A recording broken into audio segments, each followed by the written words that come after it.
Hi friends, good morning. So இன்னைக்கு நம்ம என்ன பார்க்க போறோம்னா power play on hydro power projects and the environment. So இப்போ சிக்கிம்ல நிலச்சரிவு ஏற்பட்டதுனால நம்மளோட ஒரு தண்ணியில இருந்து கரண்ட் எடுக்கிற ஒரு பிளான்ட் வந்து டேமேஜ் ஆயிருக்குங்க. அதை பத்தி தான் இந்த ஆர்டிக்கல் இருக்க போது, இந்த எடிட்டோரியல் இருக்க போது. While Wayanadu in Kerala limps back to normal life after the devastating landslide last month, a landslide on Tuesday in Sikkim caused damage to 6 houses and the building of National Hydroelectric Power Corporation at its Teesta 5 hydropower station in Gangtok. அதுல என்ன சொல்லியிருக்காங்கன்னா, வயநாடுல ஒரு நிலச்சரிவுக்கு அப்புறம் இப்பதான் கடும் கஷ்டங்களுக்கு அப்புறம் normal life இப்பதான் திரும்பி இருக்கு. ஆஃப்டர் த டிவாஸ்டேட்டிங் லேண்ட்ஸ்லைட்னா பேரழிவு கொண்டு வந்த நிலச்சரிவுக்கு அப்புறம் landslide on Tuesday August 20, 2024 Sikkim cause damage to 6 houses. So சிக்கிம்ல ஆகஸ்ட் 20 ஒரு நிலச்சரிவு வந்துச்சு. அதுல 6 வீடுகள் சேதமடைஞ்சிருச்சு. And building of national hydro electric power corporation at the Teesta 5 hydro electric power station in Gangtok. அந்த 6 வீடோட சேர்ந்து நம்மளோட national hydro electric power corporation ஆபீஸோ இல்ல ப்ராஜெக்டோ இல்ல ஒரு கம்பெனியோ ஏதோ ஒண்ணு கேங்டாக்ல இருந்திருக்குங்க. அதுவும் சேதமடைஞ்சிருச்சு. There is no comparison of the impact of the event in both places as there was no loss of lives or injuries reported in Sikkim. So ரெண்டு இன்சிடென்ட்டையும் compare பண்ண முடியாது. There is no comparison of the impact of the event. இந்த நிலச்சரிவுக்கு அப்புறம் என்ன தாக்கம் இருந்துச்சு, இம்பாக்ட்னா தாக்கம். இப்போ என்ன தாக்கம் இருந்துச்சு அப்படின்னு சொல்லிட்டு கேரளாவையும் சிக்கிமையும் கம்பேர் பண்ண முடியாது. ஏன்னா சிக்கிம்ல எந்த உயிர் சேதமுமே இல்லை. as there was no losses or lives reported.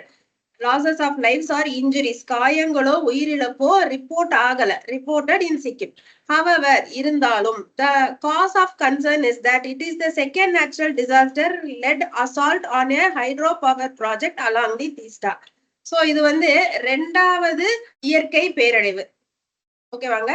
Let assault on the hydro power project along Teesta நதி ஓரமா நடந்த 2வது திடீர் தாக்குதல். அசால்ட்னா சடன் அட்டாக்னு அர்த்தம். A deluge from the South Ronak Glacier in North Sikkim last October washed away the Chunganthang Dam that was critical to the Teesta 3 power station which is not operated by NHPC. So இப்போ வந்து என்ன சொல்லியிருக்காங்க, டிலூஞ்ச் from south லோனா கிளேஷியர்னா பனி ஆறுங்க. அதாவது ஐஸே ஆறு மாதிரி, ஆறு அதாவது ஐஸ் மலையில இருந்துங்க அந்த ஐஸ் அப்படியே ஆறு மாதிரி வரும். ஐஸே ஆறா ஓடும்னு வச்சுக்கோங்களேன். டிலூஜ் அப்படின்னா சிவியர் ஃபிளட்னு அர்த்தங்க. அந்த ஐஸ் ஆறுல வந்த ரொம்ப பெரிய ஃபிளட்னால லாஸ்ட் அக்டோபர் சுத்தாங் டேம் அப்படின்னு ஒரு டேம் இருக்குங்க. அது தீஸ்தா ரிவர் மேலதான் கட்டப்பட்டிருக்கு. அது வந்து தீஸ்தா 3 பவர் ஸ்டேஷன்ல இருக்கக்கூடிய அந்த டேமும் அடிச்சுட்டு போயிருச்சு. அது வந்து நேஷனல் ஹைட்ரோ பவர் ஸ்டேஷனால கவர்ன் பண்ணப்படல, அது இதுக்கு சொந்தமானது கிடையாது. The Teesta 3 power project was the largest hydro power project in the state until it was effectively grounded after the outburst. So Teesta River 3 அந்த ப்ராஜெக்ட் தான் சிக்கிம்லயேவும் பெரிய ப்ராஜெக்ட். எப்போ இந்த விஷயம் நடந்ததுக்கு அப்புறம் அதை அப்புறப்படுத்துறதுக்கு வரைக்கும் சரியாங்க. இது வந்து தாக்குதல் நடக்கிற வரைக்கும் இல்ல இந்த அழிவு நடக்கிற வரைக்கும் இதுதான் பெரிய ப்ராஜெக்டா இருந்திருக்கு. Only a 10th of the power originally being supplied by the project is now available. So இந்த ப்ராஜெக்ட் மூலமா வர கரண்ட்ல 1/10 தான் இப்ப நம்மளுக்கு கிடைக்குது. அதாவது முன்னாடி ஒரிஜினலி பீயிங் சப்ளைட் அப்படின்னா ஒரிஜினலா என்ன சப்ளை ஆயிட்டு இருந்துச்சோ அதுல 1/10 தான் இப்ப இருக்கு. The Teesta 5 project and 510 million watt has also been made non-functional since the glacial lake outburst. So Teesta 5 project இப்போ நடைமுறையில இல்ல, நான் ஃபங்க்ஷனல் ஆயிருச்சு. எப்போல இருந்துன்னா இந்த கிளேசியல் ஃபிளட் வந்து ஓவர் ஃபிளட் வந்து அதை அஃபெக்ட் பண்ற வரைக்கும். அவுட்பர்ஸ்ட்னா வெடிக்கிறதுதாங்க. மோஸ்ட்லி இந்த வேர்ட் அவுட்பர்ஸ்ட இமோஷன்ஸோட கனெக்ட் பண்ணி சொல்லுவாங்க. ரொம்ப கோவம், அளவுக்கு அதிகமான கோவத்துல வெளிப்படுத்திட்டேன் அப்படின்னு சொல்றதெல்லாம் அவுட்பர்ஸ்ட் தான். The disaster shines a new light on an old but never quiescent. இந்த அழிவு வந்து என்ன சொல்லியிருக்கு, இந்த டேம் எல்லாம் பழசாயிடுச்சு அப்படின்னு சொல்லியிருக்கு. ஆனா இன்னாபரேட்டிவா அந்த டேம் எப்பயுமே இருந்தது இல்லை. பழசானாலும் ஓடிட்டு தான் இருந்திருக்கு.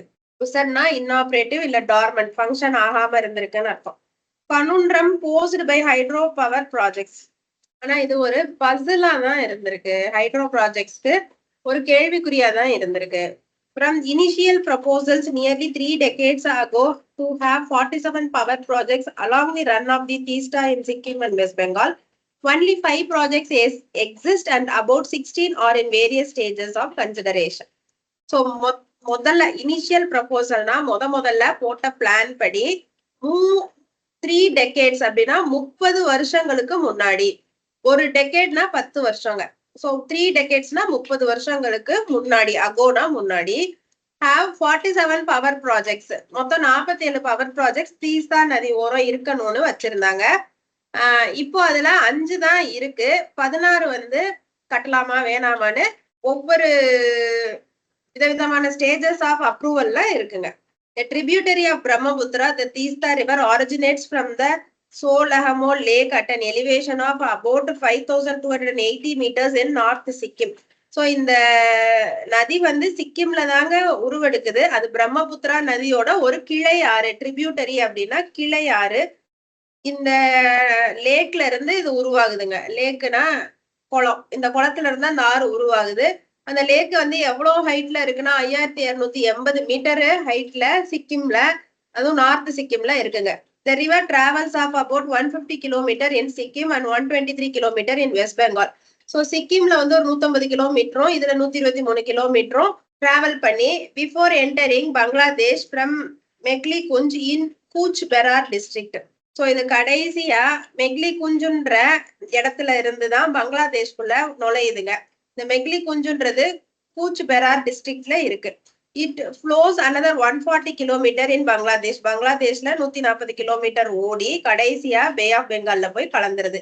In theory, the river goes through undulating terrain is what tempts governments to extract as much benefit as possible for power projects. So theory படி பார்க்கும்போது இந்த ரிவரோட பயணம் வந்து ரொம்ப ஸ்மூத்தா இருக்கு. அதாவது ஸ்மூத்தா ஏறி ஸ்மூத்தா இறங்குற மாதிரி இருக்கு. டெரைன்னா அந்த ஜியோகிராஃபி, அந்த நில அமைப்பு. இஸ் வாட் டெம்ப்ஸ் கவர்மெண்ட்ஸ், இதுதான் வந்து கவர்மெண்ட்டை தூண்டுது to extract as much benefit as possible for power projects. இது மூலமா எவ்வளோ நம்மளால பெனிஃபிட்டை எடுத்துக்க முடியுமோ அவ்வளோ எடுத்துக்க சொல்லுது. Though the decades, several companies have bid for projects auctioned out by state government, but the process has rarely been without complications. So காலங்காலமாக through decades அப்படின்னா காலங்காலமாக several companies have bid for projects. So நிறைய ஏலம் எடுக்கிறாங்க. பிட்னா இல்ல attempt for projects auctioned out by state government. State கவர்மெண்டால் விடப்படும் ஏலத்தை வந்து எடுக்கிறதுக்கு ட்ரை பண்றாங்க. But the process has rarely been without complication. ஆனா எப்பயாச்சும் தான் அதுல குழப்படி இல்லாம இருக்கு. ஹாஸ் ரேர்லி பீன் அப்படின்னு இருக்குங்க. அப்படின்னா எப்பயாச்சும் தான் குழப்படி இல்லாம இருக்கு. It has been a complicated exercise in balancing the environmental risk, costs of properly insuring for those risk, public perception and aiming for profit. So எதுக்கு நடுவுல இவங்க பேலன்ஸ் பண்ண வேண்டியதா இருக்குங்கன்னா, ஸோ முதல்ல என்விரான்மெண்டல்ல என்னென்ன பிரச்சனை வருது அதுக்கப்புறம் வந்து என்னென்ன ரிஸ்க்ஸ் இருக்கு, அதுக்கு ப்ராப்பரான இன்சூரன்ஸ் இருக்கா, அதுக்கப்புறம் பப்ளிக் இதை எப்படி எடுத்துக்குவாங்க, அதுக்கப்புறம் அவங்க ப்ராஃபிட்டை பத்தி பார்க்கணும். In the case of Teesta 3 project, reports have emerged that the developers, in order to save on costs, built a concrete faced rock fill dam as opposed to a concrete gravity dam. One reason why it was completely washed away.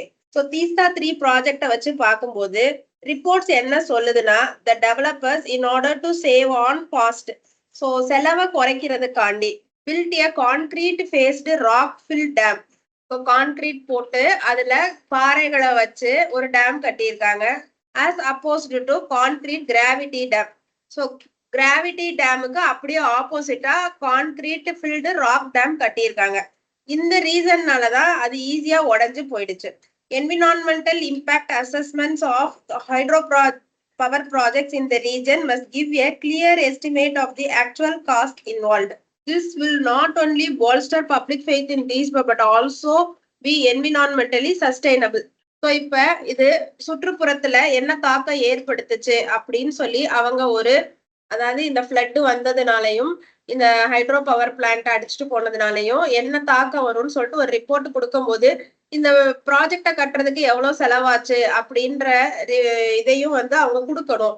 அப்படி கொடுக்கும்போது இது வந்து பால்ஸ்டர் அப்படின்னா encourage. இது இந்த மாதிரி நீங்க ரொம்ப டிரான்ஸ்பரண்டா ரிப்போர்ட் கொடுக்கும்போது இது மக்களோட நம்பிக்கையை மட்டும் கூட்டாது, அட் த சேம் டைம் என்விரான்மெண்டல்ல எது உறுதியா இருக்கும் அப்படின்றதும் நம்மளுக்கு தெரிய வரும். சஸ்டைனபிள்னா லாங் டைம் வந்து வருது. ஸோ என்ன சொல்லியிருக்காங்க, ரூல்ஸ் படி கட்டல, ப்ராஃபிட் மோட்டிவ்ல இருக்கு, நம்ம கொஞ்சம் இன்னும் அதெல்லாம் கொடுத்தோம்னா மக்களுக்கும் நம்ம மேல நம்பிக்கை வரும் அப்படின்னு சொல்லியிருக்காங்க ஃப்ரெண்ட்ஸ். ஸோ இதுல இருக்கிற மீனிங்ஸ், ஃப்ரேசல், வேர்ப்ஸ் எப்படி யூஸ் பண்ணியிருக்காங்க அதெல்லாம் வந்து எழுதி வச்சு அடிக்கடி ரிவைஸ் பண்ணுங்க. பர்சனலாவுமே உங்களுக்கு ரொம்ப யூஸ்ஃபுல்லா இருக்கும். உங்களோட இங்கிலீஷ் டெவலப் பண்றதுக்கு, எக்ஸாமுக்கும் நல்ல யூஸ்ஃபுல்லா இருக்கும் ஃப்ரெண்ட்ஸ். தேங்க்யூ.